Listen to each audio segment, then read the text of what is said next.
Hello po, magandang gabi po. So ayan po, nag-overtime si Jepoy. So tinapos na po itong sa kisame. So ayan po, maganda na yung mga orders niya. Wala nang mga gaps. Ayan. Ito po mga namumuti na to, alikabok lang po ito. So papahiran lang po nila, pupunasan lang para matanggal. So ayan po, maganda na ang lapat. Compare po dun sa Jepoy, ilawan mga sport niya. Ayan. So, ang ganda na ng straightness niya. So ganyan po kami dito. Basta hindi po maganda sa paningin ko, pinapaulit at pinaulit ko. Jepoy, ano masasabi mo, Jepoy? Jepoy? Aray ko. Ayun, masakit sa leg, no? Ganyan po kami magmahal ng project. Ganyan po sila magmahal sa mga trabaho nila. Ayan. Maraming salamat, Jepoy. Ayun nga na. Ayan po. Thank you po. Ang ganda. Parang gusto ko rin na ganito. Dito po pala sa baba. Kompleto na rin po yung hard reflex board. Ayun. So, after po nila kahit na po ng ano doon sa labas, may part po na living area. Ito naman po kasi nilang mamasilyan yung mga duso na ganyan. So, ito po yung part ito. Yan po yung shadow gap. So ganyan po yung tsura niya. Ganun din po sa kabilang. Pero pagdating po dun sa kabilang side na yan, tapat mga din yung ilaw. Dun sa side na yan. Yes, ganito po yung tsura na. Lagayin po ng ating curtain rod para na hindi po naka-expose. So itong side na ito, yung side na yun.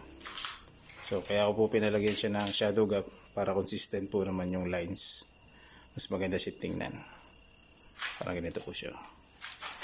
Yan, pagdating dito, sakat pa paano may shadow gap dun sa gilid niya. Kasi pagka-plinot lang po namin ng gano'n yun. So medyo hindi po maganda sa paningin ko. Para lang magbigay namin yung mas maayos na itong gisame natin. Ayan. Again po, not part of my contract, pero palalagyan ko po yun ng masilya. Para lang po maganda na tignan itong gisame nyo.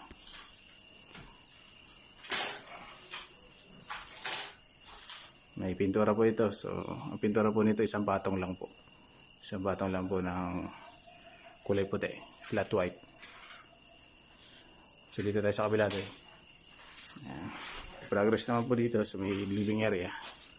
So ito po, nakapagmasilya na sila. So ito po, yan po may mga bukol-bukol pa. Mapapansin nyo sa video. Lilihain po nila yan para po mas kuminis yan. Naisara na rin po yun nandun. Install na. Nalagyan na rin ng pati yung mga corners.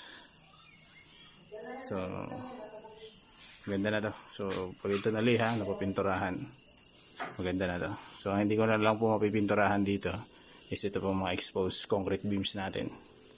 Kasi yung mga nasa perimeter na yan. Kasi kailangan po talaga yung batakan po o patungan ng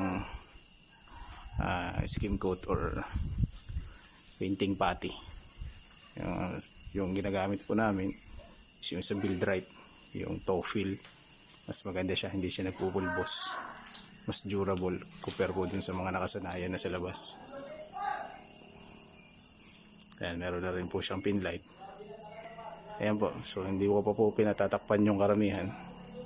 Kasi kung bawa po lalagyan ng bumbilya pagde-testing is mas madali na siyang i-install.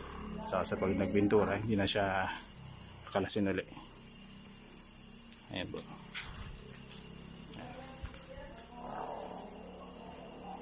Ganyan pa lang, maganda na. Lalo pag napinturahan na to at napapantay na maayos yung mga corners.